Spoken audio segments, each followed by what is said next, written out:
거룩의 영성이라는 제목으로 우리가 좀 함께 고민을 같이 하는 시간을 좀 갖겠습니다. 우리 목회자들에게 이 거룩이라고 하는 그 이야기를 하는 것이 합당한가 이런 고민도 했고요. 또 우리 함께 하시는 양정석 목사님께서 왜 이 책을 제가 추천했을까 궁금하기도 하셨다 이런 문자도 제게 주시기도 하셨는데 이번 책은 우리가 이 거룩이라고 하는 것을 좀 새롭게 생각도 좀 해보고 우리 사순절 기간에 예수님의 행적을 쫓아가고 또 예수님의 삶을 추정해 나가는데 이것을 우리의 관점에서 다 정리해서 얘기를 하면 아마 그게 거룩한 삶이지 않을까라는 생각입니다. 우리가 십자가의 길을 걸어간다라고 하는 것은 단지 이제 희생과 헌신만을 요구하는 그런 이미지가 아닐 거라고 생각해요. 그것은 이제 우리에게 거룩한 삶에 대한 규정과 거룩한 삶에 대한 필요, 그리고 실제적으로 어떻게 거룩한 영성을 살아낼 것인가라고 하는 것을 고민하는 것이 오늘 책의 가장 핵심적인 부분이라고 생각합니다. 여러분 잘 알다시피 우리가 거룩의 영성 이러면 크게 이제 세 가지의 영역을 나눠볼 수가 있죠. 우선 첫 번째는 존재적 거룩입니다. 이 존재적 거룩이라고 하는 것은 우리 자체가 우리가 하나님의 형상을 닮음이라고 하는 거. 그래서 인간의 어떤 롤 모델로 예수님을 이 땅에 보내셔서 인간의 삶이 어떠해야 하는지를 실제로 볼 수 있도록 이렇게 주셨고, 이것을 우리는 이제 존재적 거룩이다. 내가 누구인가를 찾아가는 거죠. 두 번째는 관계적 거룩이라고 하죠. 하나님과의 지속적인 관계를 포함하여 우리의 일상적으로 살고 있는 모든 사람들과의 그 관계 속에서 이 거룩함의 영성이 드러나야 한다. 그렇게 살다 보면, 그렇게 살아가게 되면 관계적 영성과 거룩함을 우리가 도모해 가게 되면 관계가 참 아름답지 않을까 생각합니다. 우리는 하나님과의 관계를 너무 강조하다 보니 사람들과의 관계 속에서는 그냥 내 생각대로 아무렇게나 또 이렇게 해버릴 수가 있는 여지가 많죠. 거룩이라고 하는 것은 이런 존재적인 거룩과 관계적인 거룩이 있고 또 하나가 삶의 거룩이라고 하는 겁니다. 오늘 이 책은 이제 파트가 세 파트로 나뉘어져 있는데 그 두 번째 파트에는 그 6가지의 영역에 대한 삶의 영역에 있어서 나타나야 되는 거룩의 어떤 그 요소라 그럴까요? 거룩한 삶으로 드러나야 될 것들을 이제 얘기하고 있습니다.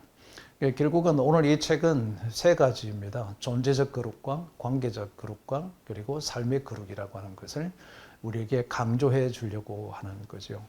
만약에 시리즈 설교를 한다 그러면 3주간에 걸쳐서 존재적 거룩 그리고 관계적 거룩, 삶의 거룩이라고 하는 것으로 시리즈로 메시지를 준비해서 교인들과 함께 나누어 가도 참 좋은 책이다라는 생각을 갖습니다. 자, 우리는 책을 가지고 어떻게 설교해야 될 것인가에 대한 고민도 해야 되지만 우리 자신을 한번 반추해보는 시간이 되는 것이 우선이지 않을까라고 하는 생각을 가지면서 제가 준비되고 미리 나눠드렸던 그 강의록을 가지고 좀 하나하나 중요한 부분들을 체크해보고 우리를 반추해보는 시간들을 가지고 싶습니다. 여러분 잘 알다시피 거룩이라고 하면 구별되다라고 하는 구별됨 이렇게 이제 규정할 수가 있습니다.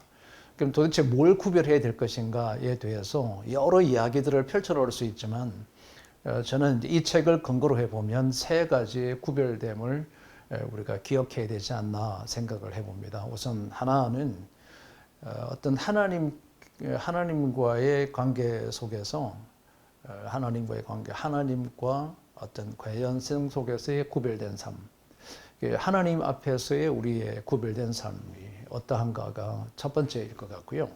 두 번째는 세상의 가치관과 구별된 뭔가 새로운 가치관이 있어야 되지 않나 하는 거죠. 오늘 이 책의 저자는 굳이 세계관 자체를 계속 강조한 것은 아닌데 전반적으로 바라보면 결국 세속의 세상의 가치관과 뭔가 좀 다른 가치관을 가지고 살아야 되지 않느냐라고 하는 이야기를 지속적으로 강조하고 있는 것이 그렇게 의미가 보여지기도 합니다. 세 번째는 우리가 하나님의 나라의 그 가치에 속한 삶이 구별된 삶이지 않는가. 이 말은 우리 잘 알다시피 우리가 이 땅에 살고 있는데 하늘의 나라의 가치에 하늘의 나라에 속한 사람으로서의 삶이 아니고 그냥 여전히 이제 세상에 속해져 있는 이 땅의 나라에 속해져 있는 것처럼 살아가는 모습들이 많이 보여진다. 그래서 이 구별됨을 보기가 어렵다. 이제 뭔가 구별된 흔적을 찾아야 되고 구별되었다라고 하는 징표가 드러나야 되지 않는가라고 하는 거죠. 만약에 우리가 지금 변하고 있다 그러면 변하고 있는 징표가 보여져야 된다는 뜻일 겁니다.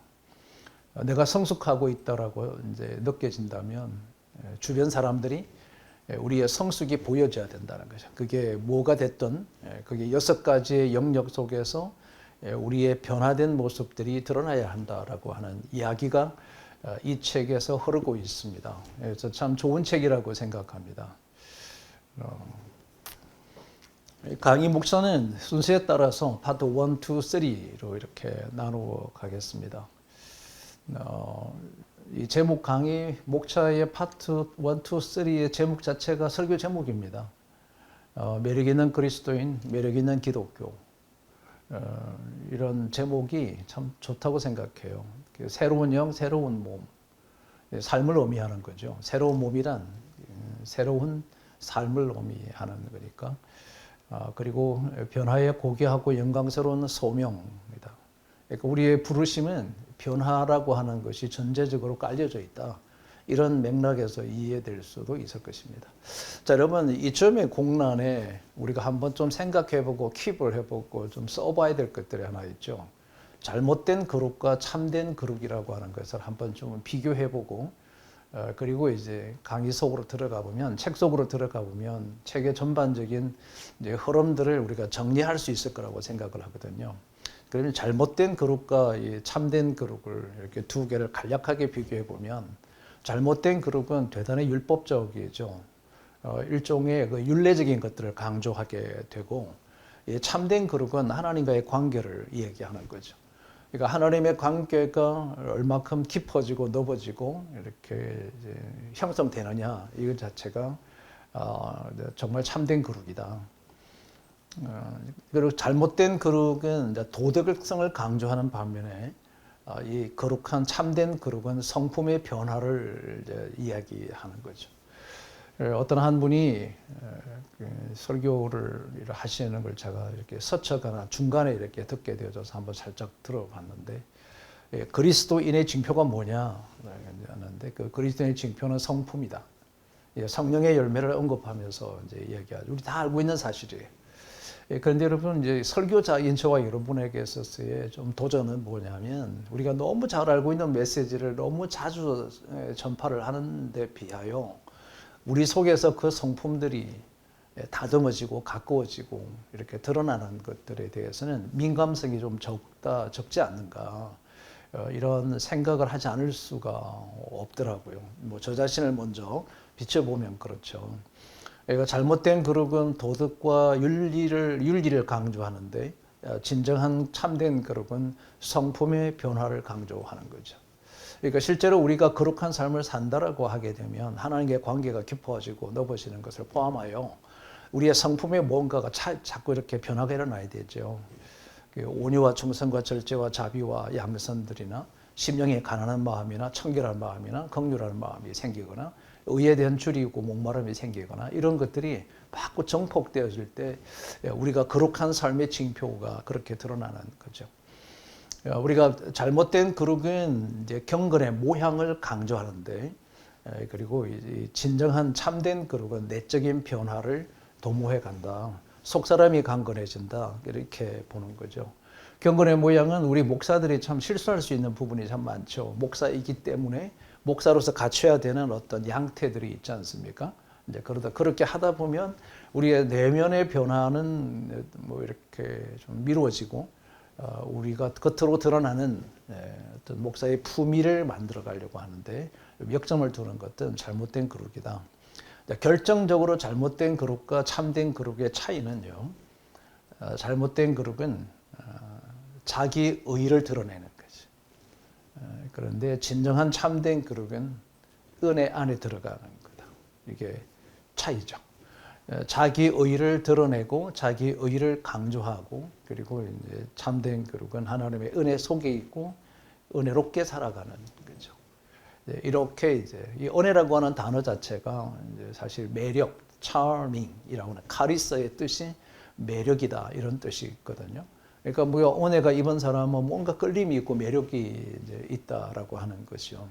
그러면 여러분 이게 참된 거룩은 과연 어떻게 드러나고 어떻게 우리가 행동할 수 있느냐 하면은 이 실천적인 삶이 드러나죠. 행함이 드러나지 않으면 우리가 가지고 있던 이런 하나님의 관계나 성품이라든지 내적인 변화라든지 하나님의 은혜라고 하는 것이 실제 우리의 목회 현장과 사역과 삶 속에서 생활 속에서 이것이 표출되지 않으면 거룩성이 멈춰져 있거나 온전한 거룩이 아니다라고 이렇게 규명할 수도 있을 것 같습니다. 그래서 우리는 부단히 뭘 해야 되느냐 하면요.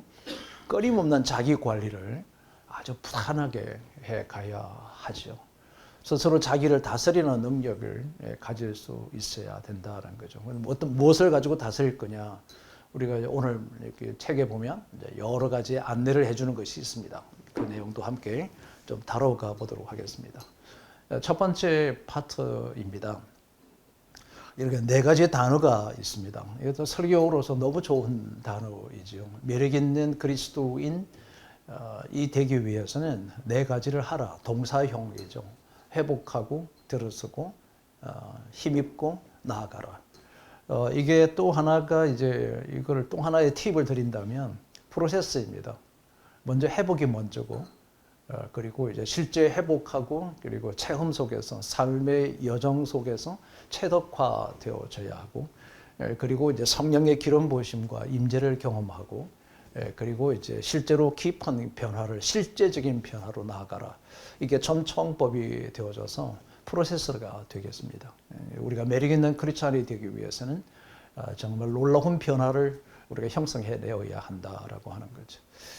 가끔 이제 저 자신도 생각해보고 이제 이렇게 만나는 분들을 이렇게 도모해 보면 참 변화가 쉽지 않구나. 목회자들에게서의 변화가 참 쉽지 않구나. 이런 생각을 많이 하게 됩니다. 그리고 왜 그렇게 변화가 안 될까라고 이렇게 혼자 고민을 해보면 목회자에게 직접적으로 변화를 촉구하는 인생의 코치나 멘토나 분이 별로 없고 또 설령 있다 하더라도 직언을 듣지 않는 거죠. 힘들어하는 거죠. 피드백 자체를 힘들어하니까 내가 누가 변화의 지적을 하면은 이제 그 배우자가 하는데 이제 배우자는 날이 날카로워져 가지고 배우자의 어떤 그 피드백들이 이런 게 불편한 거죠. 불편하다 보니 내 자신의 깊은 변화로 나아가는 것이 좀 힘들지 않나. 우리가 열린 사고와 열린 마음이라고 하는 것은 저 자신도 참 끊임없이 되새기고 생각해야 되는 것들 중에 하나인 게 내가 열린 마음으로 피드백을 받는다라고 하는 거 이게 참 힘든 것 같다는 생각을 갖습니다. 그래서 변화가 실제적으로 드러나는 것이 어렵지 않나라고 하는 거죠. 여러분 감히 담임 목사님에게 누가 파장을 일으키겠습니까? 참 쉽지 않죠. 후배들이라도 어떤 이 직설적인 어떤 변화를 촉구하는 말을 하는 것 자체가 참 안 되는 것 같습니다. 그러다 보니 이렇게 멈춰져 있는 거죠. 목사가 평신도들에게는 직언을 많이 하죠. 메시지를 통해서 일방적으로 그냥 이렇게 잘못된 점들을 애둘러서 때려버리기도 하고, 그러니까 어떻게 보면 상당히 이제 언어적으로 이제 그 피드백들을 하게 되죠. 근데 우리는 이제 그런 기미가 별로 보이지가 않는 겁니다. 자, 그러면 우리가 이 책에서 말이죠. 회복하라라고 하는 하나님의 영광을 회복하라. 저는 이 하나님의 영광을 회복한다는 게 말은 맞는데, 알겠는데, 도대체 이게 어떤 징후가 있느냐. 하나님의 영광을 회복한다는 것은, 영광을 회복한다는 것 자체가 무슨 뜻이냐. 이 해석적 측면에서 우리가 사실 명쾌하게 대답하기 어려운 단어가 하나가 하나님의 영광을 회복해야 합니다. 그래요. 그러면 이제 대묻기를, 그러면 목사님이 생각할 때 하나님의 영광을 회복한다는 것은 도대체 무슨 뜻이에요? 이 말이 상당히 어려울 수 있죠. 하나님의 영광을 회복해야 된다. 그래서 우선 여러분 내용에 들어가기 전에 하나님의 영광을 회복하는 그 징후가 저는 이제 세 가지로 이제 이 책에서 정리를 할 수 있었습니다. 그래서 첫 번째는 하나님에 대한 갈망이 있다는 거죠. 우리가 하나님의 영광을 회복하려고 할 때는 이 하나님에 대한 갈망이 우리가 언어와 표정과 행동과 삶과 그리고 이런 어떤 시간과 이런 것이 이제 하나님의 갈망이 이제 있다. 두 번째는 죄에 대해서 민감성이 있다. 내가 지금 하고 있는 것들이 범죄가 되거나 죄가 되거나 이런 것들에 대한 인식들이 되어질 때 하나님의 영광을 회복하는 것과 세 번째는 헌신과 섬김이라고 하는 거죠. 헌신과 섬김이 하나님의 영광을 회복한다라고 하는 것은 섬김의 자리에 있을 때 그리고 내가 헌신하고 있을 때 그럴 때 우리가 하나님의 영광을 회복하는 거다. 이렇게 이해할 수 있었던 거고요. 3번, 4번에 보시면 뭐 2번은 다 아실 것 같고 3번, 4번을 보면 실제로 이제 이 성령의 살아계신 역동적인 성령의 임재하심과 그리고 이 성령의 임재하게 되면 변화가 일어나는 거거든요. 그렇죠, 목사님들께. 성령의 역사는 뭘 만들었냐면 변화를 만들거든요. 성령은 우리를 자극하고 깨우치고 이렇게 세우시는 일이 성령이 하시는 역할이기 때문에 그게 우리 안에서 역동하게 되면은 하나님의 성령이 우리에게 임하면 변화를 받게 되어 있습니다. 변화를 하게 되죠. 이 변화에 대해서 끊임없이 자각할 수 있도록 일깨워 주시는 분이 성령께서 하시는 일이고 성령의 하시는 일은 하나님의 관계를 회복하도록 자극해 주는 거죠. 그래야 실제 변화가 이제 일어나는 겁니다. 그러니까 결국은 우리가 이 변화라고 하는 그 자체가 이 책에서 얘기하려고 하는 핵심적인 그 단어는 우리의 삶의 중심이 나로부터 하나님께로 이동하는 거다. 그러니까 성령께서는 우리에게 하나님께로 이동할 수 있도록 하는 것이 핵심이다라고 하는 이야기를 하는 것 같습니다.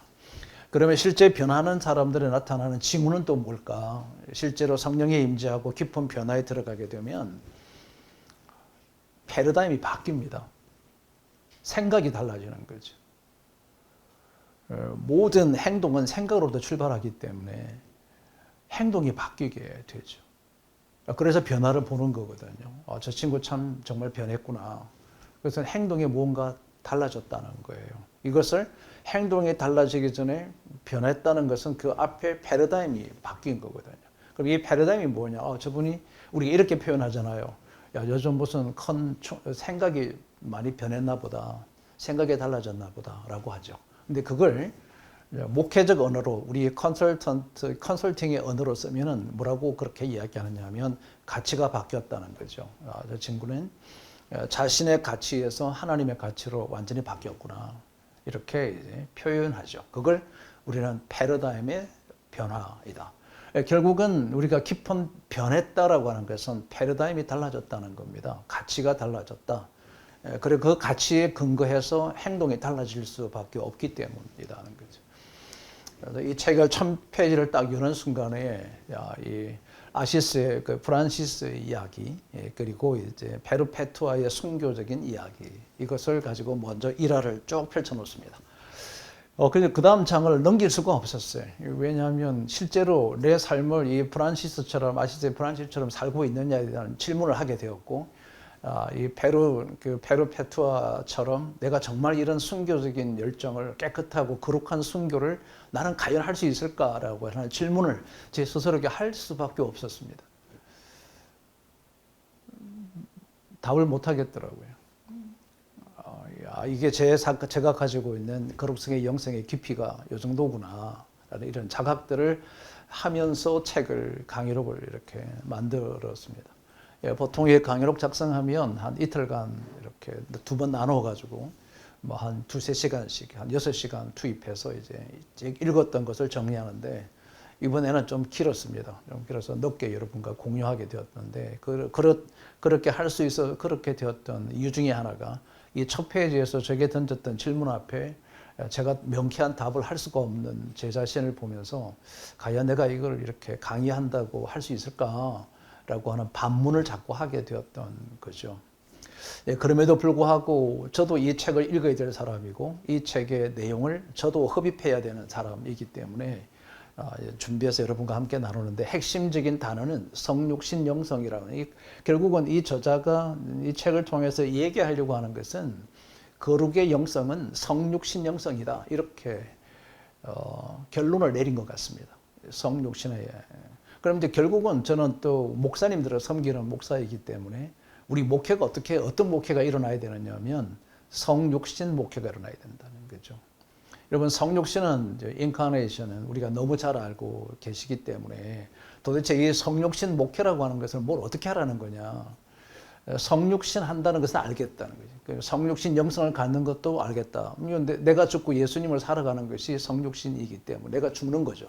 여러분 내가 없는 거거든요. 그러니까 순교할 수 있는 거고 나 환자에게 입맞춤을 할 수 있는 거다. 이게 내가 없어도 없다는 존재 아래에서는 이게 가능할 수 있죠. 그러면 헌신은 내가 성육신 되어져 있는 사람은 헌신이 자연스러운 거죠.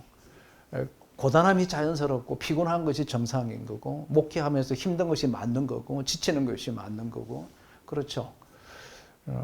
편한 것은 성육신이 아니죠. 그렇죠? 내가 내 편한 자리를 내려놓는 거니까 하늘 보좌를 벗어버린 거니까 십자가를 지시는 거기 때문에 이제 그렇게 우리가 이해가 됩니다. 그러면 이제 성육신적 목회를 한다라고 할 때는 뭘 어떻게 하라는 거냐? 네, 저는 한 4가지로 이렇게 생각을 하는데 하나는 사람들의 삶 속으로 들어가라는 거지. 우리 성도들이 우리에게로 오는 자세가 아니라 우리가 그들 속으로 들어가는 성도들의 삶 속으로 현장으로 들어가자. 이 현장으로 들어가자. 이게 1번. 2번. 좀 공감 능력을 키우자. 여러분 공감을 하려고 그러면 뭘 해야 될까요? 잘 들어야 하는 거거든요. 그죠? 잘 듣지 않으면 공감이 안 되는 거예요. 그러니까 우리 목사들은 자꾸 말을 하려고 하지 들으려고 하지 않으니까 성육신적인 공감을 하기가 어렵지 않나. 이제 공감하자. 3번째는 희생적 섬김을 하자.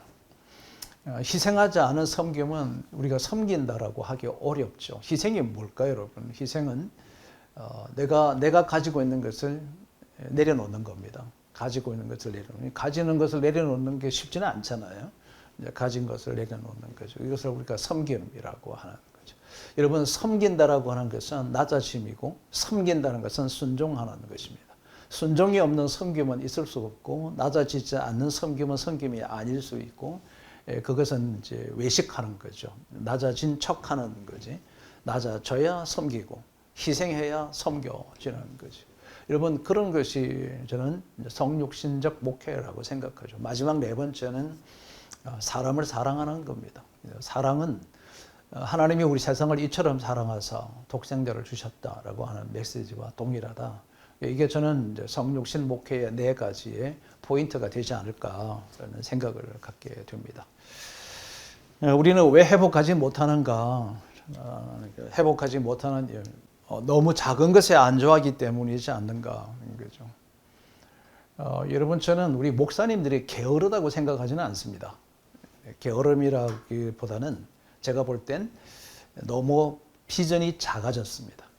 비전이. 왜냐 산전수전을 겪다 보니까 해도 안 되니까 그냥 자기를 자꾸 축소하는 거예요. 자꾸 이렇게 축소해서 그래서 너무 작은 것에 안주하고 있던 거 아닐까. 뭐 제가 뭘 이렇게 이 나이에 뭘 할 수 있습니까? 아니요. 그렇지 않습니다. 자기 개발 서적을 읽어보면 85세, 72세, 뭐 58세, 66세 이런 세계적인 영향력을 준 사람들의 나이들이 그때 전환을 일으켰던 사람들의 예를 우리 목사님들 아마 설교 중에 인용도 했을 것 같고 또 알고 계실 거라고 생각을 해요. 그런데 자기에게는 적용을 안 해요. 그래서 여러분 저는 우리 목사님들이 하나님의 종이라고 하는 이 정체성, 하나님의 종, 무한하신 하나님의 종, 성령은 불가능이 없다. 너무 잘 알고 있잖아요. 그러면 비전을 좀 확대하자. 비전은 꿈을 꾸는 거고 하나님을 바라보는 거니까 이 하나님을 바라보는 것이 우리가 작았어야 어떻게 우리 성도들에게 큰 비전을 갖고 인생을 살라고 얘기할 수 있을까? 여러분, 영적인 지도자라고 하는 것은요, 지도자는 꿈을 전달하는 사람입니다. 꿈을 전달하는데 교인들에게는 꿈을 갖고 살라고 하는데 나는 꿈이 없어요. 꿈이 작아요. 너무 협소하고 작아져 버리게 되면 우리는 교인들에게 비전을 갖고 살라고 하는 것이 잘못된 거죠. 우리가 모범을 보이기 위해서는 우리가 비전을 확대하라. 자, 그러면 여러분, 우리가 비전을 키우는 방법이 뭘까? 제가 생각하는 우리가 비전을 키우는 것은 우선 가장 먼저 중요한 것은 열심히 배워야 합니다. 배우지 않으면 비전이 클 수가 없죠. 이 배우는 것은 자기가 낮아짐을 경험한 사람이죠. 낮아짐을 인식하는 거고, 그리고 끊임없이 자기를 개발해 나가야 그 개발을 하는 중에 뭘 자꾸 발견하느냐 하면 비전을 보는 거죠. 비전이 보여지는 거죠. 아, 이렇게 해야 되겠구나. 이렇게 가야 되겠구나. 그 꿈이 자라나는 거죠. 그래서 배워야 한다. 여러분, 주변에 보면 자기 스스로를 너무 작게 여기는 비전이 작아진 분들이 잘 안 배웁니다.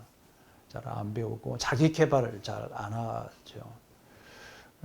나는 이렇게 이만하게 해야 되겠다라고 생각을 하는데 그거는 자기 생각인 거예요. 자기 의예요. 그래서 그거는 잘못된 거룩입니다. 자기 의다는 거예요. 내가 나를 제한하는 것도, 나를 규정하는 것도, 내가 나를 작게 여기는 것도 하나님의 능력을 제한하는 거고 하나님의 역사를 우리는 배제하는 거죠. 내가 나를 장벽을 이렇게 세우나 버리죠. 내게 무슨 큰일이 벌어질까? 내가 이렇게 지금까지 왔는데 그 다음도 불가능하다. 그럼 교인들한테 똑같이 그렇게 얘기하셔야 되는 거죠. 그러니까 내가 스스로 비전을 포기하고 있는데 교인들에게 무슨 꿈을 갖고 무슨 비전을 갖고 나아가라고 하기 어렵지 않겠습니까? 여러분, 저는 비전은 영적인 긴장감을 잃어버리게 되면 비전을 가질 수가 없다. 영적인 긴장감을 갖기 위해서는 자신의 배움 앞에 끊임없이 노출해야 한다라고 하는 거죠. 두 번째는 여러분, 비전이 작아지는 이유는 내 비전을 꾸니까 그렇죠. 하나님의 비전을 가지라는 거죠. 여러분, 하나님의 나라를 바라보고 하나님의 비전을 꾸고 그리고 여러분의 교회만 보지 말고 동네 교회가 이웃 교회와 한국 교회와 여러분의 교단에 소속된 교회들을 자꾸 보셔야 하는 겁니다.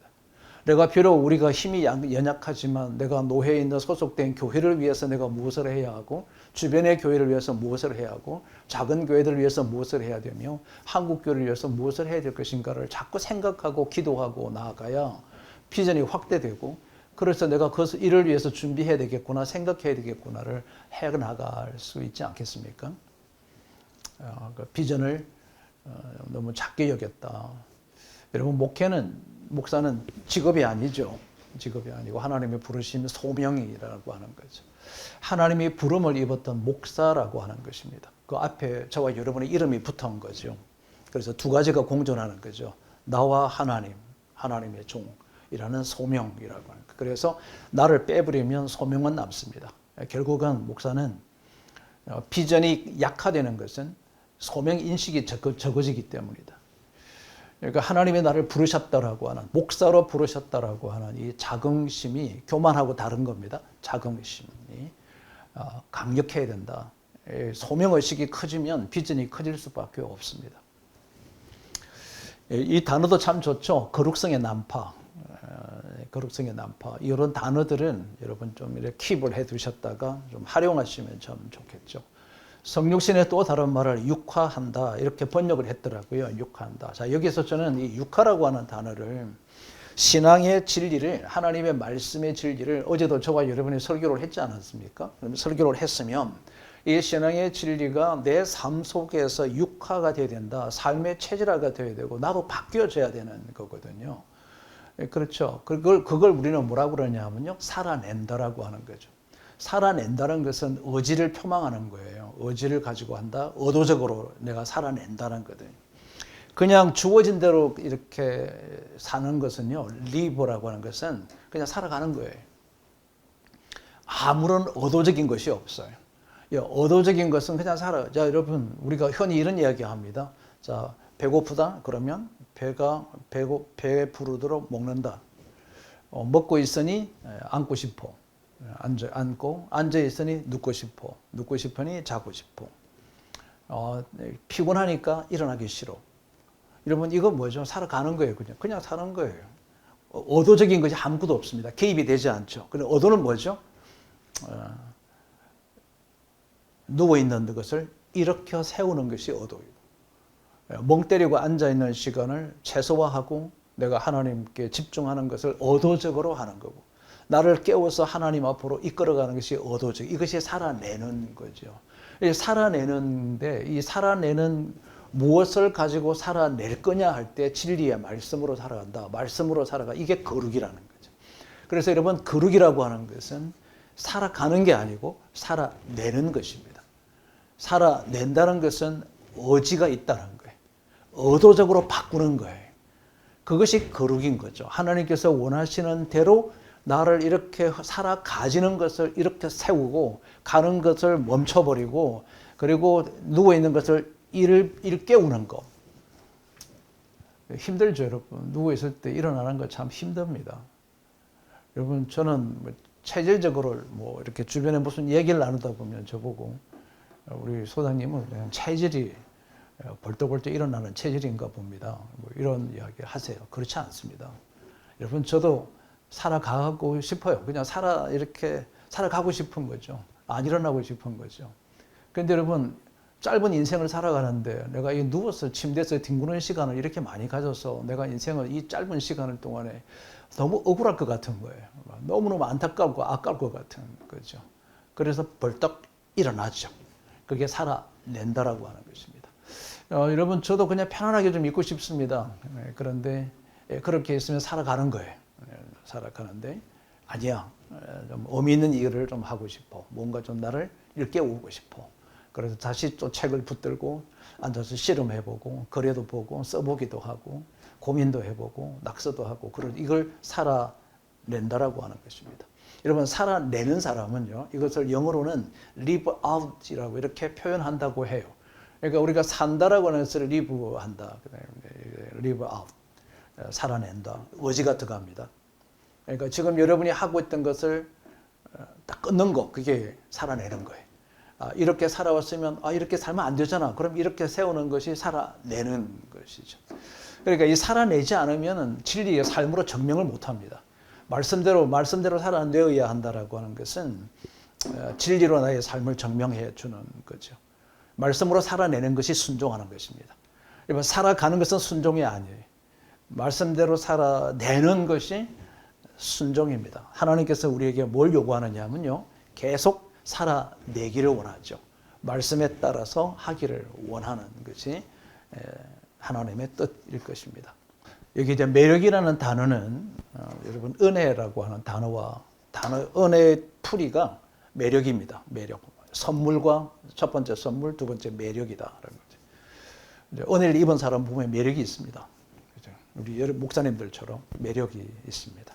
그게 어떤 매력인지는 다 다르죠. 사람마다 다르고 색깔마다 다르기 때문에 그렇죠.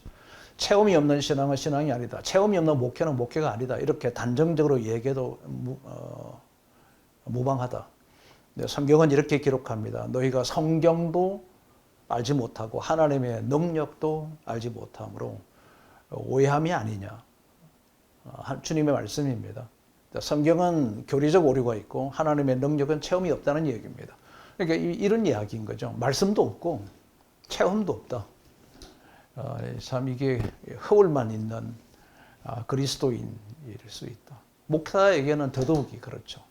여러분, 목사에게는 끊임없이 우리 속에서 일어나야 되는 게 살아있는 말씀이 내게 역사해서 살아내도록 자극하고 그 말씀에 순종하는 것이 하나님의 능력을 입는 거다. 이렇게 이제 우리가 해석할 수 있을 것 같습니다.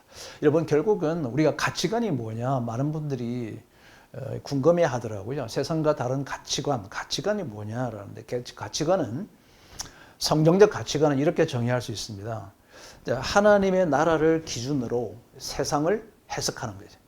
하나님의 나라의 기준으로 세상의 모든 세상의 현실을 해석하는 삶을 우리는 성경적 가치관을 갖고 사는 것이다. 그러니까 우리에게 일어나고 있는 모든 일들을 내 가치관으로 바라보는 게 아니라 하나님의 나라 가치관으로 대비해 보는 거죠. 하나님 나라 가치관으로 바라보면 성경의 세상을 그렇게 해석하는 것을 보고 우리는 성경적 가치관이다. 이제 고로 이제 이 말은 이렇게 결론이 나올 수 있어요. 삶의 주인이 누구냐? 하나님 나라 가치라고 하는 것은 결국은 삶의 주인이 누구냐? 너의 시간이 누구 것이고 너의 물질이 누구 것이며 너의 자식은 누구의 것이냐라고 하는 질문 앞에 우리가 그것을 바라보게 되면 해석은 아주 간단할 것 같습니다. 우리가 그런 것이 훈련이 되어야 된다. 하나님의 나라 가치 기준으로 세상을 바라보는 해석하는 능력을 끊임없이 가져야 되죠. 그래서 배워야 하는 거죠. 내가 듣지 않으면 여러분 믿음은 들음에서 난다 그러잖아요. 목사의 성숙은 배우지 않으면 이렇게 성숙할 수가 없습니다. 여러분 주변에 한번 잘 보십시오. 그렇지 않는가 그런가. 끊임없이 배우는 사람은요. 배워가는 사람은 끊임없이 성숙해 가게 되죠. 네, 프로그램을 배우는 거 말하는 거 아닙니다. 네, 프로그램을 배우는 거 아닙니다. 세 번째, 임재를 힘입자. 이건 여러분 책에서 보시면 큰 어려움이 없을 것 같아요. 그런데 이 박스가 뭐냐면 저자가 쓴 내용입니다. 그런데 이걸 쓰면 이 내용을 보니까 서글프게도 우리는 에서처럼 그리스도의 임재라는 놀라운 장자권을 팔아버리고 교만하게 나 자신의 존재를 내세우고 싶을 때가 있다. 아마 체험적인 자신의 경험을 반추하고 기록한 부분이라고 생각들어서 여러분 책 속에 있지만 한번 좀 점검해 보고 싶었습니다. 참 좋은 단어가 하나 또 나와 있습니다. 이 페이지에서 순결한 그 열정이라고 하는 순결한 열정 부분입니다. 순결한 열정. 이거 정말 좋은 단어인 거죠. 우리는 저도 열정적인 사람 중에 하나라고 생각합니다. 열정적으로 살고 싶습니다. 마지막까지. 제가 농담으로 이런 얘기도 하죠. 죽을 때도 좀 열정적으로 죽고 싶다. 하나님께로 갈 때도 그러고 싶고, 좀 눈이 살아있는 사람이 되고 싶다. 눈빛이 이렇게 힘 빠진 눈빛이고 싶지가 않다. 이런 막 생각과 의지를 가지고 지금까지 살아오고 있습니다. 지금도 이후로도 그렇게 살고 싶어 한 거죠. 제 스스로 가끔 너무 지치고 힘들고 이럴 때 눈이 막 푸러지는 같은 느낌이 들 때가 제가 너무 싫은 거예요. 제 자신이 너무 싫다. 그런데 그런 열정이라고 생각했는데 이 책을 읽다 보니까 제가 이 말이 딱 붙들린 거예요. 순결한 열정. 이 도대체 순결한 열정이 뭘까? 열정은 이해가 되는데 순결한 열정이라고 하는 것은 도대체 뭘까라고 이제 고민을 막 하게 되었죠. 순결한 열정이 뭘까? 저는 이렇게 이제 생각을 정리를 했습니다. 순결한 열정이라고 하는 것은 하나님의 뜻을 이루어 드리기 위해서 사는 것이다. 내 뜻을 성취하거나 내 비전과 내 꿈을 이루기 위한 것이 아니라 나를 통해서 이루시고자 하시는 하나님의 뜻을 내가 이루어 드리는 것. 이것이 순결한 열정이다. 그러니까 내가 꾸는 꿈이 아니라 내가 갖고 있는 비전을 성취하는 게 아니라 나를 통하여 하나님께서 하시고 싶어 하는 것. 그럼 우리가 뭘 찾아야 되겠습니까? 하나님이 나를 통해서 뭘 하고 싶으신지를 알아야 되지 않겠습니까? 그거를 모르면 순결한 열정을 가질 수 없고 내 열정으로 살아갈 수 있다는 거죠.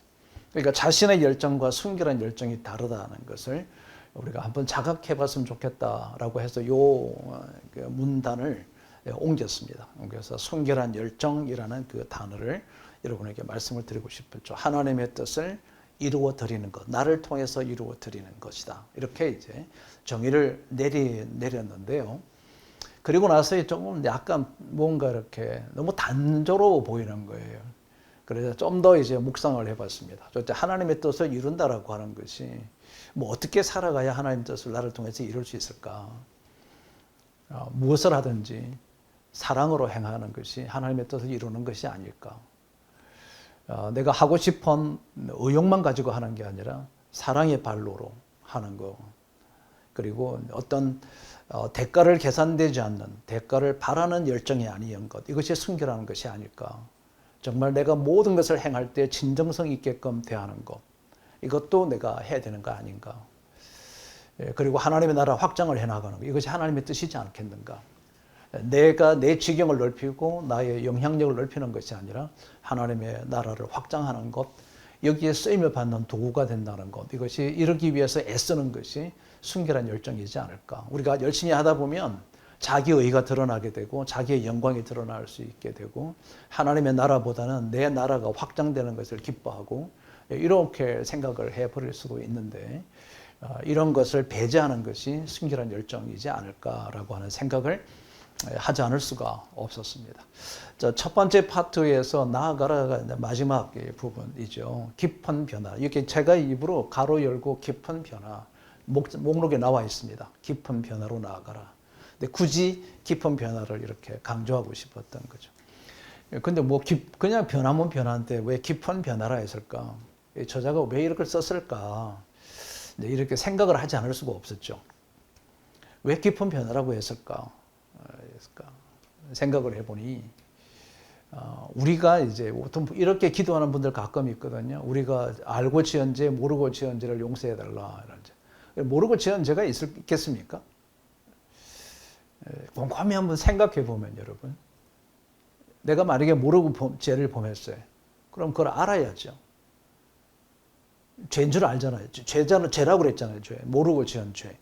그럼 내가 이 죄가 뭐지? 라고 하는 것을 알아야 하는 거죠. 그래야 저는 깊은 변화로 들어갈 수가 있다라고 하는 건데, 여러분, 이분이 저자가 깊은 변화를 들어가게 되면 결국 종착 지점이 있더라고요. 그 종착 지점이 예배였습니다. 예배.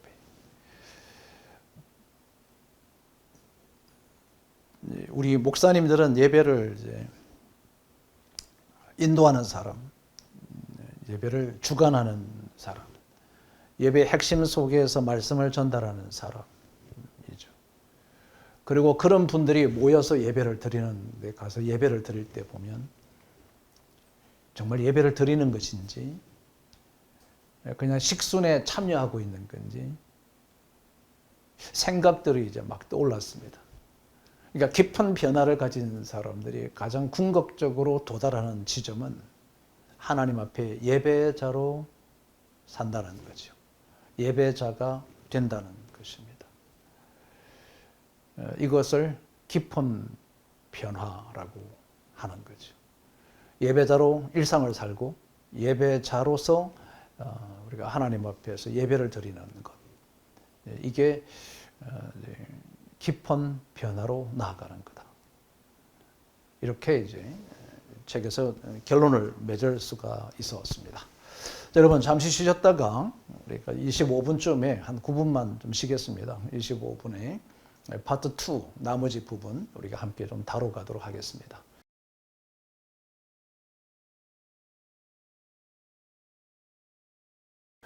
네, 그럼 두 번째 새로운 영, 새로운 몸, 삶에 대한 이야기 우리가 함께 좀 다뤄보겠습니다. 여러분 6가지가 나오죠. 거룩한 영성에서의 변화될 영역이 어떤 것들인가? 여러분 이건 좀 외우시면 좋겠어요. 우리가 책이 없어도 우리 교인들하고 누구든지 대화를 나눌 때 우리가 거룩한 영성이 드러나야 될 것, 무엇을 통해서 우리가 거룩한 영성이 나타나야 할까라고 하면 시각과 언어와 하나님의 음성 듣기, 생각, 사고, 행하는 것, 생각하는 것, 사고력 키우기, 이 6가지를 이렇게 회자하고 나눌 수 있도록 좀 기억하시면 좋지 않을까 하는 생각을 갖습니다. 변화의 영역들이죠. 새로운 영, 새로운 몸, 변화의 6가지 영역, 이렇게 보면 되겠습니다. 자, 우선 하나입니다. 시각입니다. 우리가 흔히 프레임을 갖는다, 렌즈를 낀다, 프레임을 갖는다, 이런 맥락에서 이제 의미가 되죠. 왜 우리가 기쁨을 잃어버리고 무거운 삶을 살 수밖에 없는가? 아주 중요한 답변입니다. 그 요인 분석을 우리의 현실을 하나님의 눈으로 보지 않기 때문이다. 이제 우리의 상황을 하나님의 관점으로 하나님의 시각으로 해석하지 않는 해석이 문제인 거죠. 하나님의 눈으로 보지 않는다. 해석하지 않는다. 하나님의 나라 관점으로 해석하지 않는다라고 하는 거죠. 하나님의 눈으로 세상과 현실을 본다는 것은 무슨 이야기일까라고 보면 아래쪽에 이렇게 정리할 수 있습니다. 이렇게 본다는 거다 하는 거죠. 하나님의 시각, 성경 말씀 여러분 참고하시라고 정리해 두었으니까 이것만 좀 보셔도 될 것 같고, 에베소서 1장에 보면 사도 바울이 이제 에베소 교회를 향하여 첫 번째 중보기도 하거든요. 첫 번째 중보기도 할 때 이렇게 하죠. 마음의 눈을 밝혀 주시고 그리고 계시의 정신을 주시며 지혜를 주사 우리로 하여금 부르심의 소망이 뭔지 알게 하시고, 이제 이렇게 뭔가를 우리가 하나님의 뜻을 알아가기 위해서는 필요한 것이 마음의 눈을 밝히고 그리고 계시의 정신 그리고 지혜라고 하는 세 가지가 필요하다는 것을 에베소서 1장에서 우리가 엿볼 수 있습니다. 자, 거기에 마음의 눈을 밝힌다. 마음의 눈이 밝아져야 하나님의 시각으로 바라볼 수 있고, 계시의 정신이 없이는 하나님의 시각으로 볼 수가 없으니 우리가 이것을 우리에게 주사, 이것을 가지고 부르심의 소망과 성령의 감동과 하나님의 역사, 성령의 힘이 무엇인지 우리가 이것을 우리가 알 수 있다, 알아갈 수 있다라고 하는 이야기가 되겠습니다. 자, 그러면 여러분, 하나님의 시각이 형성되어져 가는 과정입니다. 하나님의 시각을 우리가 갖고 싶잖아요. 하나님의 시각으로 세상을 보고 싶지 않습니까? 근데 그러려 그러면 나를 내려놓아라는 거죠. 겸손하지 않으면 내가 다 아는 것처럼 있는 사람은 하나님의 시각을 갖기가 어렵겠죠. 하나님의 사인이 우리 속에 들어올 수가 없는 거죠. 내가 교만해져 있으니까, 내가 다 안다고 생각하니까. 그래서 아마 우리의 격언이나 속담처럼 무르익어가는 벼는 고개를 숙인다라고 하는 말이 더 맞는지도 모르겠습니다. 우리가 겸손하지 않으면 하나님의 시각을 가질 수가 없다라고 하는 거죠. 그리고 범사의 모든 것에 대하여 범사에 감사하지 않으면 하나님의 뜻을 알 수가 없죠. 정말 숨쉬는 것 하나조차도 감사에 예민하다. 저는 여러분 그 감사의 예민함이라고 하는 단어가 좀 연결해서 우리가 좀 생각해 보시면 참 좋겠고요. 그리고 황송함으로 빚어진다. 이게 뭐냐 하면은 우리 같은 인간, 나와 같은 이렇게 모난 사람이 주께서 함께하고 계신다. 여러분, 그게 이제 너무 감격스럽다. 그게 황송하다. 미천한 나와 함께 하시는 하나님. 이렇게까지 이제 자기 비하가 아닙니다. 자기 하나님의 함께 하심에 대한 감동과 감격을 이야기하죠. 그래서 하나님께서 놀랍게 우리에게 일하시는 경외감을 이야기를 하죠. 그래서 여러분, 제가 이제 하나님의 시각을 가진 사람이 특징이 뭘까? 하나님의 시각을 살아가는 사람들은 어떤 사람들이 이제 하나님의 시각을 갖고 있는가? 역으로 우리가 한번 생각해 보면 우리가 몇 가지 생각을 해볼 수 있을 것 같아요. 제가 이렇게 우리 목사님들 한번 생각해, 주변에 계신 목사님들을 생각해 보니까 저분 하나님의 시각을 갖고 사시는 분이구나, 이렇게 생각이 들더라고요. 그런 분들의 공통적 특징이 있죠. 우선 하나는 참 한 사람 한 사람을 굉장히 소중하게 여긴다. 사람을 섬기는 거죠. 사람을 섬기는. 좋은 것을 함께 나누려고 사람들을 섬기는 거죠. 그게 하나님의 시각으로 바라보는 거죠. 여러분, 하나님의 시각을 바라보게 되면 뭐든지 쉽게 판단하지 않습니다. 그죠? 야고보서에 사람들을 판단하지 말라, 형제를 판단하지 말라는 말씀을 아주 굉장히 많은 부분에 강조하고 있습니다. 그래서 하나님의 시각을 갖고 있으면 그 사람을 통해서 일하시는 하나님을 보려고 자꾸 애를 쓰니까 판단하지 말라. 그래서 우리가 뒤돌아서서 누구 이야기 뒷담화하지 말고 뒷이야기 하지 말고, 뭐 불평할 수는 있어요. 하다가도 멈추고 그래서 살아내는 거죠. 멈추자. 여기서 그만하자. 그만 비판하자. 이렇게 이제 멈추는다는 거죠. 하나님의 시각을 갖고 살아가는 사람들은 어떤 상황이, 예기치 않은 상황이 다가와도 당혹스럽기보다는 그것을 흔들림 없이 직면하는 것을 봅니다. 생각 밖의 어떤 질고가 안게 되거나 질병을 안거나 갑자기 다른 환경에 주어졌을 때 그것에 침착하게 그것을 대응하는 것들이죠. 이게 하나님의 시각으로 그것을 해석하기 때문이다. 이런 사람들의 공통점들은 하나님의 계획을 신뢰합니다. 이것도 하나님의 계획 속에 있을 거다. 마스터 플랜 안에 들어가 있다. 이거 얼마나 통전적으로 현실을 해석합니까? 이게 가치관을 갖고 있다. 하나님 나라 가치관을 우리가 성경적 가치관이 뭐라고 말씀을 드렸냐면 하나님의 기준으로 세상을 해석하는 능력이다. 해석하는 것 이것이 이제 성경적 가치관이라고 말씀을 드렸습니다. 앞 시간에서. 네, 그럼 이런 가치관을 형성해 가지고 있는 사람은 하나님의 계획을 신뢰하는 거지. 그래, 이것도 하나님의 계획 안에 들어가 있을 것이고 하나님의 나라를 이끌어 가실 것이다라고 하는 거죠. 근데 이런 사람들의 공통점은 자기의 인생을 허비하지 않습니다. 허비하지 않고 가치 있게 살아가려고 하죠. 한순간순간을 소중하게 생각하고 여기고 그 주어진 것에 대하여 감사하며 기회를 가진 것으로 생각하고 그것을 100% 활용합니다. 그리고 삶을 사명으로 살아가려고 애를 썼죠.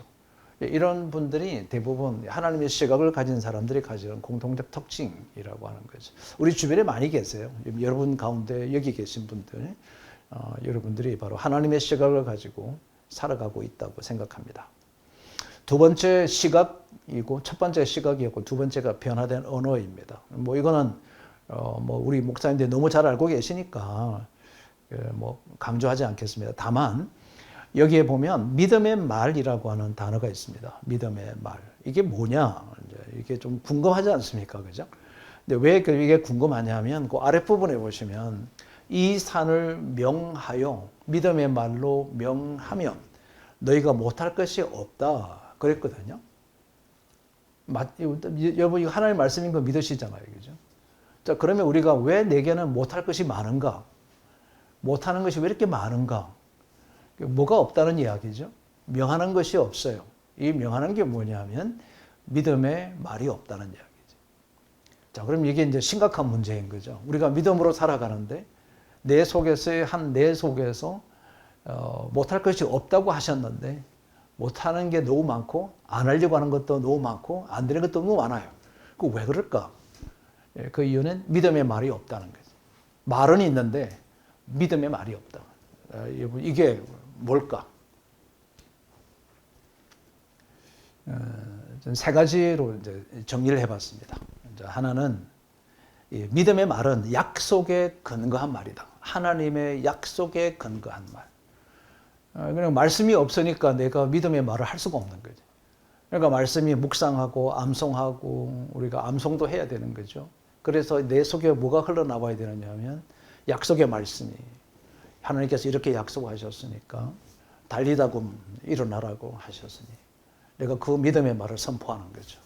영혼이 일어나고 삶이 일어나고 목회가 일어나고 질고가 일어나고 다리를 쓰지 못하는 사람이 일어나서 걷고 이것이 믿음의 말이다. 약속을 근거해서 하라. 내 말은 힘이 없을 수 있어요. 하나님의 약속의 말씀이 있다. 두 번째는 여러분 이 믿음의 말이라고 하는 것은 내 마음의 상태를 드러내는 거잖아요. 그러니까 부정적이고 막 이렇게 안 되고 부정적이고 이런 언어들이 내게 꽉 차 있으면 아무 일도 일어나지 않습니다. 잘못되는 것만 일어나는 거지. 안 될 것만 일어나고 어둠만 일어나니까 내 마음의 상태를 바꿔야 된다. 내 마음의 상태를 바꾸는 말을 해야 된다. 그러니까 우리가 선포되어지는 것은 내 속에 있는 것을 말하게 되니까 그렇고요. 세 번째는 여러분 우리가 말이라고 하는 것 자체를 가만히 이렇게 한번 보시면 저도 깜짝 놀랄 때가 많이 있는데 이제 누군가를 목사님들을 만나거나 누굴 만나면 이렇게 이야기하실 때가 많습니다. 우리 지난번 언젠가 소장님께서 강의 중에 이런 말씀을 하셨습니다. 깜짝 놀라요. 저는 기억이 없는데 기억이 잊어질 것들이 있는데 기억을 하시더라고요. 자, 이 무슨 말씀이냐면은 오늘 저와 여러분이 얘기하고 있는 것에 영향력이 누군가에게 가고 있다는 것을 우리가 좀 자각하자는 것입니다. 그 자각하고 하게 되면 말이 정제되겠죠. 그죠? 말의 정제가 되죠. 그러니까 질적인 말을 하게 될 수밖에 없다. 우리가 그렇게 농축된 말이 믿음의 말이지 않겠는가라고 하는 생각입니다. 많은 그 지도자들 강의를 하시는 분들의 여러 이야기들의 대부분 중복적으로 나오는 것 중에 하나가 말의 수를 줄이고 말을 질적인 말을 하라 이런 이야기를 많이 해요. 그걸 이제 우리의 언어로 가지고 오면 이것이 믿음의 말이지 않을까라고 하는 생각을 하게 됩니다. 그래서 우리 선지자들은 예레미야나 이사야나 에스겔은 이 입술이라고 하는 것, 말이라고 하는 것에 위해서 하나님 앞에 기도했던 흔적들을 우리가 볼 수가 있습니다. 그래서 혀를 끊임없이 훈련하라라고 하는 거죠. 근데 말을 잘하라는 이야기죠. 말을 잘하는 훈련을 계속해서 하다 보면 언어가 좀 늘어나게 되겠죠, 그죠? 저도 말을 참 못하는 사람이었습니다. 이렇게 하고 있는 자체가 사실 기적과 같다고 생각을 하고 있고 그게 사실이거든요. 근데 그러다 보니까 자꾸 말은 하면서 훈련이 되고 부정적인 말이 참 많았던 사람이 긍정의 말로 바뀌어지고 불평했던 말이 많았던 전데요. 그게 이제 감사의 말로 바뀌어지고 이건 끊임없이 우리들의 훈련이 필요하다. 이 훈련은 배우자끼리 좀 그런 훈련들이 좀 많이 되면 좋지 않을까라고 생각을 합니다. 그러니까 여기 보면 마음이 약한 자는 격려하고 힘이 없는 자들을 붙들어주고 사람들에게 오래 참으라. 다 긍정인데 게으른 자는 권계하라. 이거는 맞습니다. 게으른 자에게는 권계하는 것이 살리는 길이니까 살아나게 한다는 거죠. 여러분 이제 여기서 좀 불편한 말씀을 좀 드리겠습니다. 여러분 저는 이렇게 이제 생각해요. 우리의 목회의 수준이라 말을 표현하는 것이 좀 어색하지만 그래서 약간 불편한 말씀을 드린다는 말씀을 전제로 깔고 말씀을 드리는데 우리가 사용하는 언어의 수준을 넘어가는 것이 어렵습니다. 제가 리더의 언어라고 하는 훈련을 받은 적이 있습니다. 리더의 언어를 훈련을 받는데 강사께서 우리들이 쓰고 있는 말을 한번 써보라고 그러더라고요. 많이 쓰는 것들을 써보니까 그 언어를 이렇게 평가하는 거예요. 코치가, 그 강사가 언어를 쓰더니 그 언어를 쓰고 있는 단어를 보고 그 사람의 삶의 생각과 삶의 리더십의 수준을 평가하는 거예요. 아우, 놀라웠습니다. 그걸 제가 이제 생각하면서 그 훈련을 오래전에 받을 때 한 20년 전 정도 됐는데요. 훈련을 이렇게 쭉 받는데 내가 쓰는 언어가 나의 수준을 결정하는 거구나. 이것을 아주 처절하게 깨달았습니다. 그래서 제가 쓰는 언어의 수준을 향상시키기 위해서 아주 미친 듯이 독서를 한 거죠. 책을 통해서 언어를 수정하거든요. 언어를 교정해 가는 거죠. 왜 그러느냐? 이 언어라고 하는 것 자체가 이제 그 언어학을 가르치고 리더의 언어를 가르치는 분이었었는데 우리가 쓰고 있는 이 언어는 이렇게 이야기를 하더라고요. 내 철학을 담는 그릇이다. 내가 어떤 철학을 가지고 있는지는 내 언어로 드러나게 되어 있다. 언어의 수준을 이야기하고 그리고 이제 언어는 영성이다. 내가 이 하나님의 말씀으로 창조하셨다. 그것을 근거로 해서 하면 이 언어라고 하는 것은 내 영성을 표방하는 거다. 드러내는 거다. 하나의 내 영성의 이미지다라고 하는 거죠. 그래서 여러분 우리의 언어가 내 목회를 만들어 가기 때문에 우리의 언어를 향상시켜야 되는데 여러분 실제로 목회의 변화라고 하는 것은 목회를 어떻게 변화시킬 수 있을까? 여러분 전략이 아니다 말이죠. 내가 전략이 몰라서 프로그램을 몰라서 지금 목회가 되고 안 되고 결정하느냐 아니에요. 여러분 저는 어떻게 컨설턴트로서 다놓고 말씀을 드리는데 목회는 전략이 아니라 우리의 언어로부터 출발한다는 거지. 그러니까 내 언어를 성숙시키고 내 언어를 광활하게 하고 내 언어로 살아내고 살아내는 언어를 쓰게 되면 우리의 목회가 정말 좋아질 것 같습니다. 좋아질 것 같다. 이게 언어의 미학입니다. 언어의 미학. 언어의 아름다움이라고 하는 거죠. 언어가 나를 만들어낸다. 그러면 우리가 할 일은 뭘까요, 여러분? 언어를 확대하고 언어를 팽창해 가는 것이 필요하죠. 언어를 팽창하고 확대하려고 그러면 공부하고 연구하고 배우고 읽고 해야 합니다. 저는 책 읽는 것이 안 돼요. 여러분 그러면 안 되죠. 책 읽는 것이 되게 해야 합니다. 그래서 훈련이 필요한 거죠. 살아내야 하는 거죠. 책을 읽어내야 합니다. 연구해내어야 합니다. 살아가면 안 됩니다. 살아내셔야 합니다. 읽어내셔야 합니다. 이 일을 언어를 바꾸셔야 한다는 거죠. 언어를 바꾸라. 세 번째는 하나님의 음성 듣기, 음성을 경청하는 겁니다. 예수 전도단의 핵심적인 훈련 프로그램 중에서 하나님의 음성 듣기라고 하는 게 있죠. 이게 하나님의 음성을 경청하는 것입니다. 세미한 음성, 성령께서 말씀하시는 것을 귀담아 들을 수 있는 것. 이렇게 이야기했습니다. 하나님께 속한 자는 하나님의 말씀을 듣는다. 하나님의 말씀을 아무리 선포해도 그냥 괭거리 소리처럼 들을 수 있는데 그것을 하나님의 말씀으로 듣는다. 내가 전하는 말이 너희들이 인간의 말로 받지 않고 사람의 말로 받지 않고 하나님의 말씀으로 받았다. 데살로니가서에 있는 말씀입니다. 여러분 이게 정말 대단한 메시지인 거죠. 제가 지금도 강의하고 여러분의 설교할 때 성도들이 내게 주신 말씀으로 하나님의 말씀으로 레마로 받아들이게 될 때 그 삶의 변화가 일어나는 거 그게 음성 듣기라는 거죠. 아무리 많은 이야기를 들었다 하더라도 내가 그것을 하나님의 음성으로 듣지 않는다면 그거는 그냥 좋은 강의고 좋은 설교였지 내 삶 속에 하나님의 말씀으로 살아 운동력을 가지지 못하게 된다. 이것이 하나님의 음성 듣기다. 하나님이 내게 지금 말씀하는 게 뭘까? 그래서 존 스타트가 이렇게 이야기했죠. 말씀이라는 지성적인 영성과 성령의 기름 부으심이라고 하는 이 기름 부으심이 두 개가 균형을 유지해야 된다. 같이 성숙해야 된다. 말씀이 없는 기름 부음, 약하고 뭔가 문제가 있고 성령의 기름 부음은 있고 말씀은 없고 말씀만 있고 기름 부음이 없다면 건조할 수가 있는 거죠. 그러니까 우리 목회자들이 이 밸런스를 영적인 밸런스를 계속 성화시켜 나가는 것이 필요하다. 여러분 저는 우리 애가 하는 이야기, 어린아이가 하는 말에도 배울 것이 있다는 이야기가 뭐냐면 경청하는 거죠. 그 속에서 하나님의 음성 듣기 훈련하는 거죠. 상황 속에서 하나님의 음성을 듣는 거예요. 상황 속에서 해석하는 거죠. 하나님의 나라 관점에서 해석하고 그 음성을 들으려고 하는 거. 여러분 이게 바로 하나님의 음성을 경험하는 거다. 우리 삶의 현장 속에서는 성령께서 어디나 계시기 때문에 그 사건을 통해서 하나님의 음성이 들려지는 거예요. 들어야 되는 거거든요. 내게 지금 말씀하는 게 뭘까? 내가 왜 이 반복된 것을 계속 학습하고 있는가? 왜 하나님께서 이것을 끊으라고 하신다. 살아내라고 하셨다. 살아내는 것은 살아가는 게 아니다. 그냥 흘러가는 대로 두는 게 아니라 그것을 끊어버리는 것이 살아내는 거라고 했다. 이것이 하나님의 음성으로 듣는 거죠.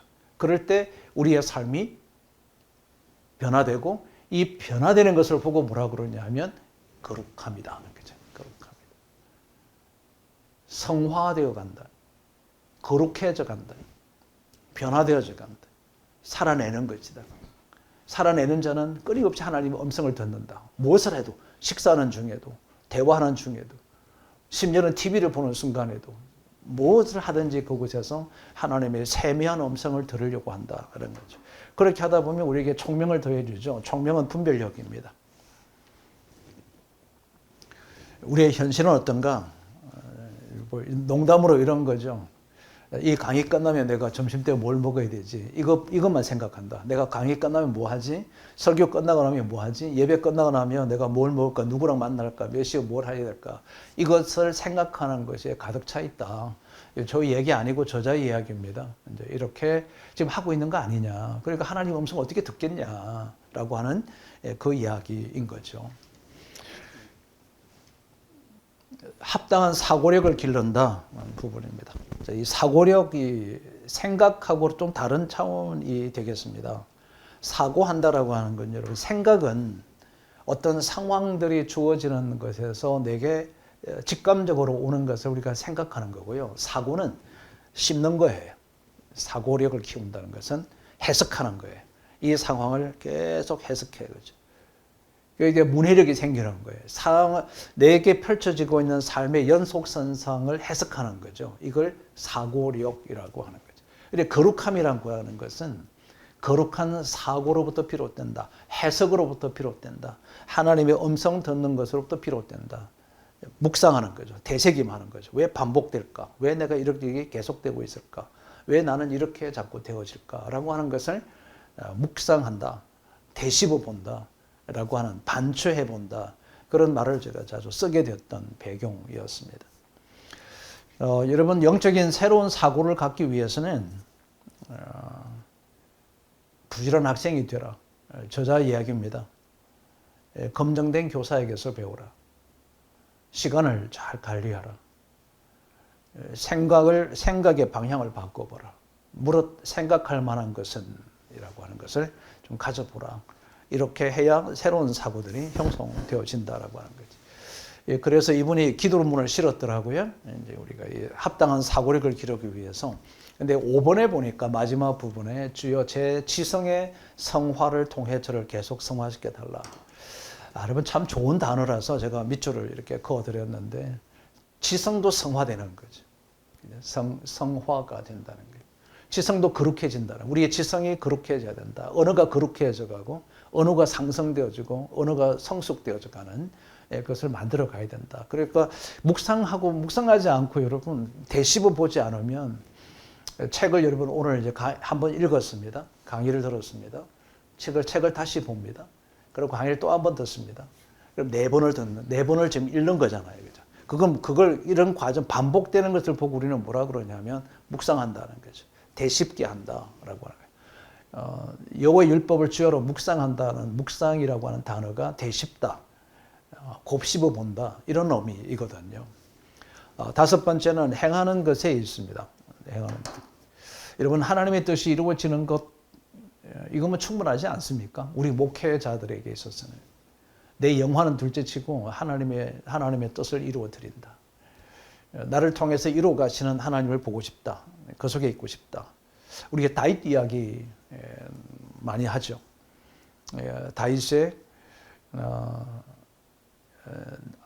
만나니 내 마음에 맞는 사람이라. 내 뜻을 다 이루리라 하시더니 참 좋은 메시지입니다. 마음이 합한 것이 중요한 건데 이 다윗을 통해서 하나님의 뜻을 이루시겠다는 거잖아요. 저는 이런 욕심이 생기죠. 저와 여러분을 통해서 하나님의 뜻이 이루어졌으면 좋겠다라고 하는 갈망이 생기는 거예요. 어떻게 해야 되냐? 어떻게 해야 하나님의 뜻을 행할 수 있을까? 여러분 힘을 다해서 수고하십시오. 그냥 주의 일을 하다가 죽는 게 맞습니다. 그게 순교이잖아요. 그게 성육신적 목회인 거죠. 근데 내 힘으로 하지 말라는 거예요. 성령의 역사를 따라. 성령의 힘으로 하라. 나는 한번 금방 지쳐버려요. 그러니까 번아웃 돼버리는 거죠. 성령의 능력으로 하라. 그러면 기쁨과 감격과 감사와 감동을 통해서 영향력으로 할 수밖에 없다라고 하는 이야기를 쭉 하고 있습니다. 결국은 내 힘으로 하게 되면 장벽에 부딪힙니다. 저도 연구소를 25년간 섬겨왔는데 제가 이게 얼마나 열심히 한 거냐라고 해서 요즘 다 AI에게 물어보라 그러대요. 그래서 저도 한번 물어봤습니다. 제가 연구소에 25년간 섬겼습니다라고 했더니 AI가 깜짝 놀라더라고요. 개인이 연구소를 세워서 20년 넘는 경우가 그렇게 많지 않다고 합니다. 많지 않은데 참 놀라운 일을 하셨다 뭐 이렇게 표현을 하더라고요. 그런데 가만히 이렇게 묵상을 되돌아보니까 곱씹어 보니까요. 참 막힌 장벽이 많았습니다. 참 때때로 막혀져서 이거 그만해야 되나 이런 때가 많았어요. 왜 그랬을까 보니까 내 힘으로 뭔가를 해보려고 막 애썼을 때가 참 대부분이었다라는 생각을 많이 하게 되기도 했고 이런 것을 곱씹어 볼 수 있는 그런 책이었습니다. 인생에서 가장 불행한 것은 우리 자신에게 집중하는 데서 온다라고 아주 정확하게 못을 박아두었죠. 땀 흘리면 친해진다. 여러분 함께 수고하고 땀 흘리면요 친밀해져요. 그게 진짜 동력자가 되는 거예요. 땀을 흘릴 때, 같이 함께 수고할 때, 같이 함께 노력할 때, 같이 함께 헌신할 때, 같이 함께 희생할 때 그게 이제 동력이라고 하는 것이 드러나게 된다는 거죠. 참된 사역을 정의하겠습니다. 참된 사역이란 목회는 하나님의 백성을 섬기고 주님의 몸 되신 교회를 세우고 그분의 뜻을 이루는 것이 참된 목회다. 이렇게 결론 내려도 부족하지 않을 것 같습니다. 여기 밑에 있는 박스인데 이건 저자의 이야기입니다. 마지막 생각을 바꾸면 좋겠습니다. 순결한 열정 오늘 말씀드렸는데 이제 그러기 위해서는 이제 우리가 어떻게 해야 되느냐라고 하는 우리에게 열정을 주셨다라고 하는 거죠. 자, 여러분 이게 지금 이미지를 잘 보시면 그 발레리나들이 이제 이렇게 하도 연습을 많이 하니까 이렇게 됐다고 합니다. 여러분 굳은 살 우리 많이들 갖고 계시죠? 오늘 자고 났더니 굳은 살이 생기는 경우는 일어나지 않습니다. 그건 병입니다. 일어나지 않는다. 굳은 살 어떻게 생기느냐? 오랜 시간 동안 굳어진 거죠. 자, 여러분 이걸 제가 긍정적 측면과 부정적 측면으로 좀 해석해 보겠습니다. 긍정적 측면은 뭐냐면 인고의 결실인 거죠. 자, 여러분 이 얼마나 노력을 많이 했어요. 굳은 살이 이렇게 배길 정도로 연습하고 또 연습하고 또 연습하고 이렇게 했겠죠. 베스트가 되는 거죠. 그러니까 우리가 긍정적 측면에서 보면 여러분 이 굳은 살은 정말 베스트가 되는 사람들은 인고가 없이는 베스트가 불가능하다.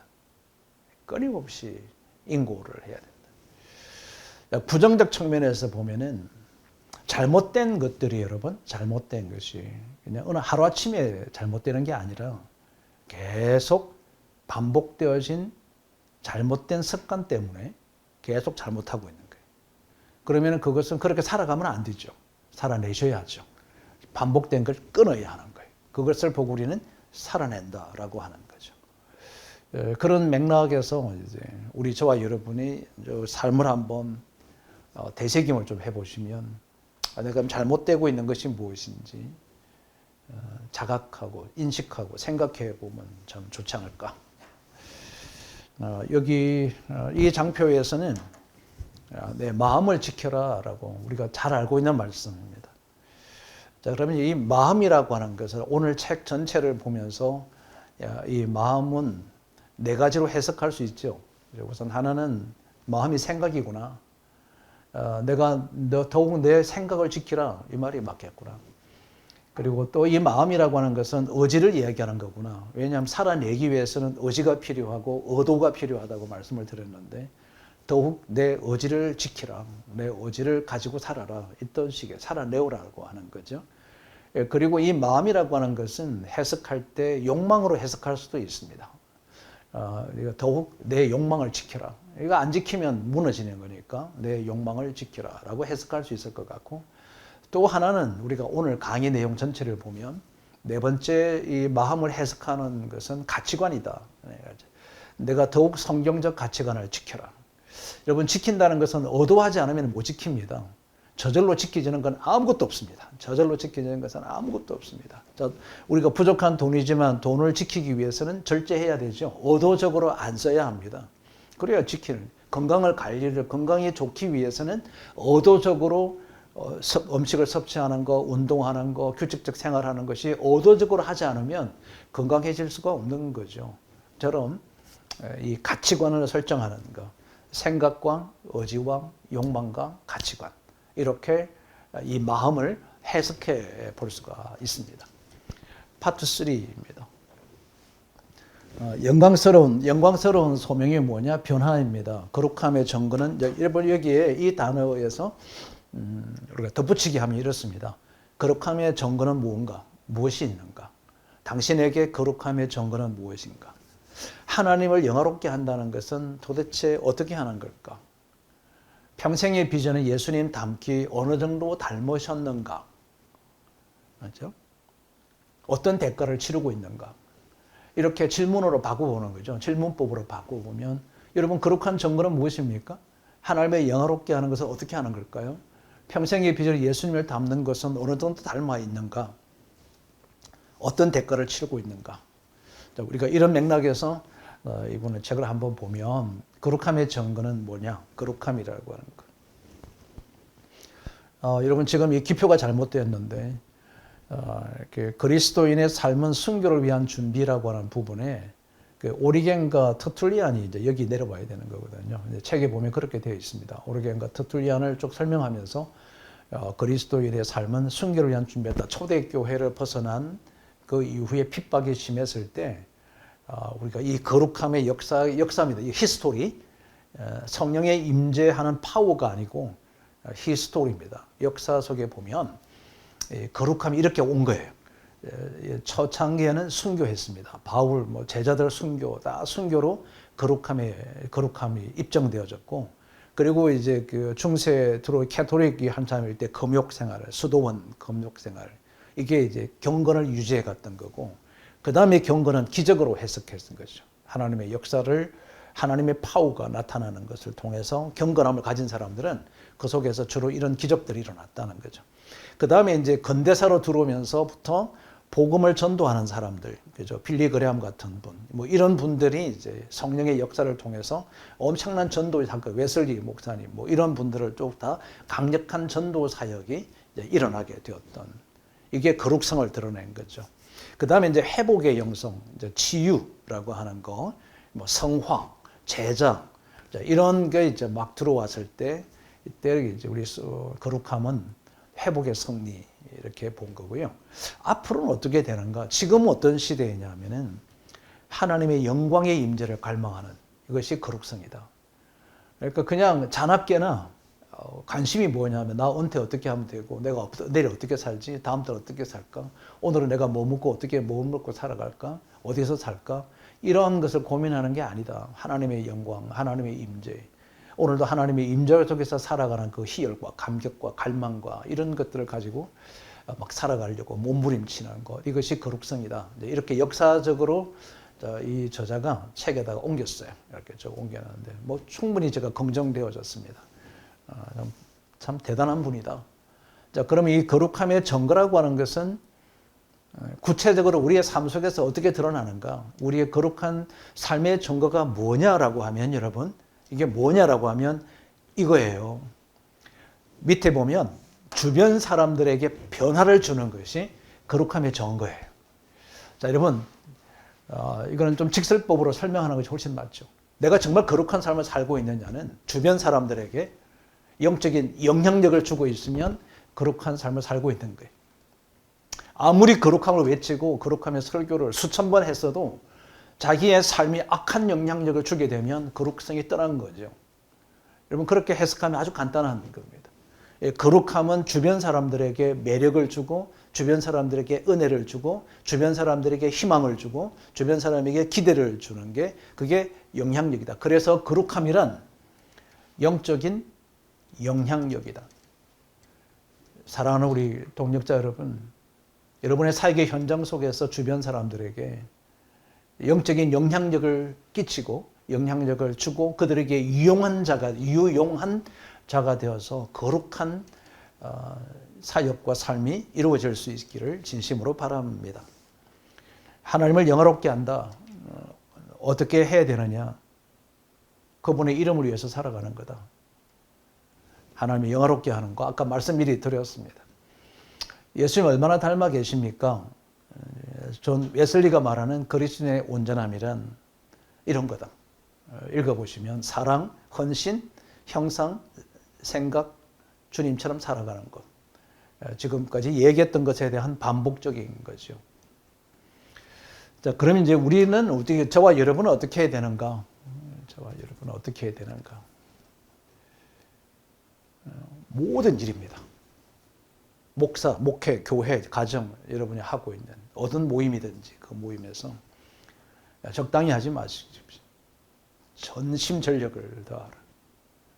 그리고 우리의 거룩성을, 우리의 성숙해감을, 시각의 성숙함, 경청의 성숙함, 우리의 말의 성숙함, 행함의 성숙함, 사고력의 성숙함, 생각의 그 성숙함을 믿는 사람이든 믿지 않는 사람들에게 영향력을 주라는 거지. 영향력을 주는 사람이 되라. 섬기고 헌신하고 희생하고 나누고 그런 삶을 살아내는 것이 그게 거룩함이다. 이렇게 설명할 수 있어요. 그러려고 하면 당연히 대가가 들어가겠죠. 그 대가가 희생입니다. 희생 없는 거룩함은 없다. 섬김 없는 거룩함도 없고 대가가 없는 사랑이 없습니다. 대가를 지불할 그런 마음을 가져야 한다라고 하는 거죠. 마무리 정리하겠습니다. 여러분, 영적인 실존적 질문 앞에 자기에게 물어볼 필요가 있습니다. 그렇죠. 우리는 끊임없이 질문하는 사람입니다. 자기에게 질문을 던져보는 거죠.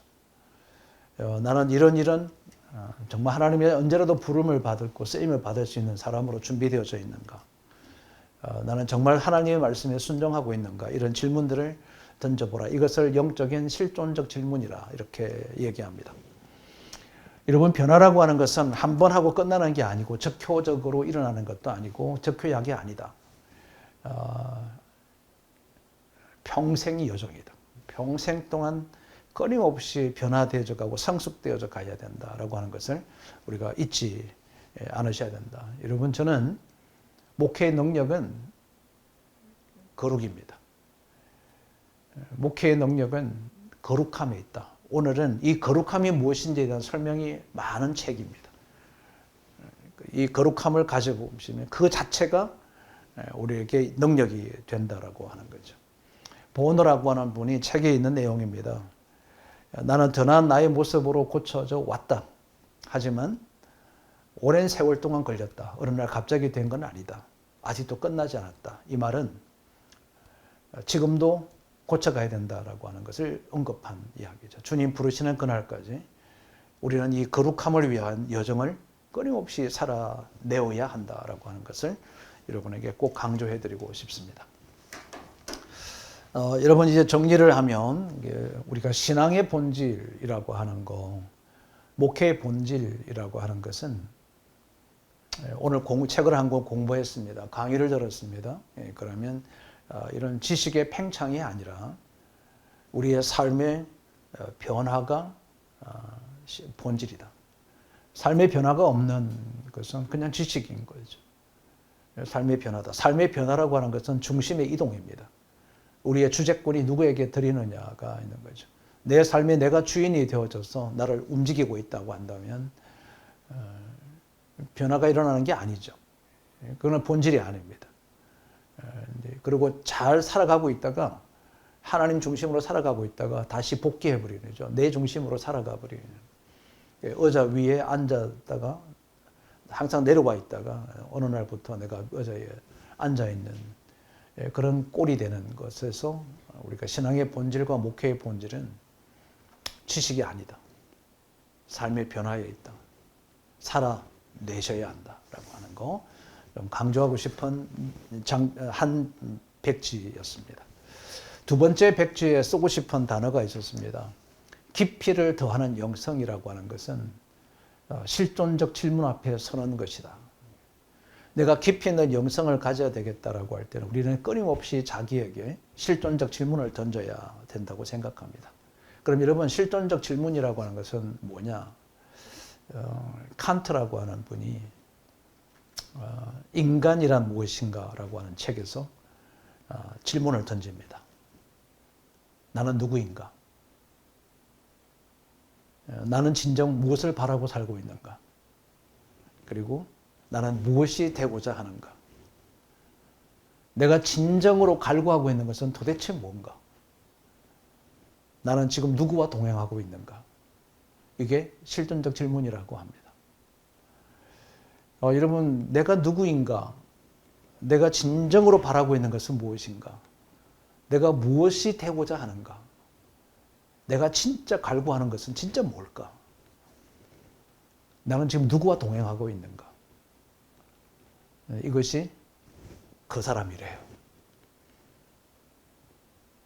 그 사람이 어떤 사람인가는 이 실존적 질문에 답을 해 나가면 거기에 써보면 그게 자신이라고 하는 거죠. 이게 실존이다. 여기에 실존이 오늘 배웠던 거룩의 영성이라고 하는 것에 일치되어져 가고 연결되어져 가는 그런 답들이 쭉 정리될 수 있는 이번 한 주간 되셨으면 참 좋겠습니다.